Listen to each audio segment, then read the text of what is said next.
അടിമാലി ഗ്രാമപഞ്ചായത്തിന് കീഴിൽ പ്രവർത്തിച്ചു വന്നിരുന്ന ആഴ്ചച്ചന്തയുടെ പ്രവർത്തനം വീണ്ടും പുനരാരംഭിക്കണമെന്ന ആവശ്യം ശക്തമാകുന്നു.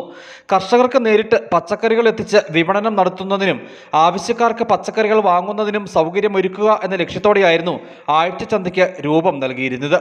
കോവിഡ് വ്യാപന പശ്ചാത്തലത്തിലായിരുന്നു ചന്തയുടെ പ്രവർത്തനം നിർത്തിവെച്ചത്. പിന്നീട് പ്രവർത്തനം പുനരാരംഭിച്ചില്ല.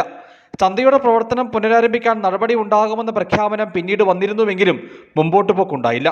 പൊതുവിപണിയിൽ പച്ചക്കറി വില കുതിച്ചുയരുന്ന സാഹചര്യത്തിലാണിപ്പോൾ ആഴ്ചച്ചന്തയുടെ പ്രവർത്തനം വീണ്ടും പുനരാരംഭിക്കണമെന്ന ആവശ്യം ശക്തമായിട്ടുള്ളത്.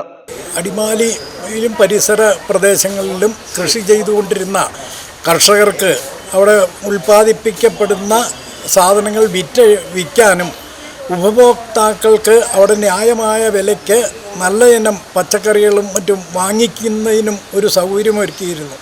എന്നാൽ കുറച്ച് നാളായിട്ട് അതൊക്കെ ഇവിടുത്തെ കർഷകരെ ഒക്കെ അവർ ഉൽപ്പാദിപ്പിക്കുന്നതിന് വിപണി മൂല്യം കിട്ടാതെ, ഉൽപ്പാദിപ്പിക്കുന്ന സാധനത്തിന് നല്ല വില കിട്ടാതെ, അതുപോലെ തന്നെ ഉപഭോക്താക്കൾക്ക് നല്ല സാധനം കർഷകരിൽ നിന്ന് കൊണ്ടുവന്ന് വിൽക്കുന്ന അവിടെ കൊണ്ടുവന്ന് വയ്ക്കുന്ന സാധനങ്ങൾ കുറഞ്ഞ വിലയ്ക്ക് വാങ്ങിക്കുന്നതിനും ഉള്ളൊരു സൗകര്യമുണ്ടായിരുന്നു. അതൊക്കെ പഞ്ചായത്ത് കുറച്ച് നാളുകളായിട്ട് അതൊക്കെ ഉപേക്ഷിച്ച മട്ടായിട്ട് നിൽക്കുകയാണ്. ചന്തയുടെ ആരംഭഘട്ടം മുതൽ മികച്ച ജനപിന്തുണ ലഭിച്ചു പോന്നിരുന്നു.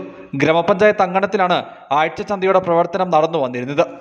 News bureau, Adimali.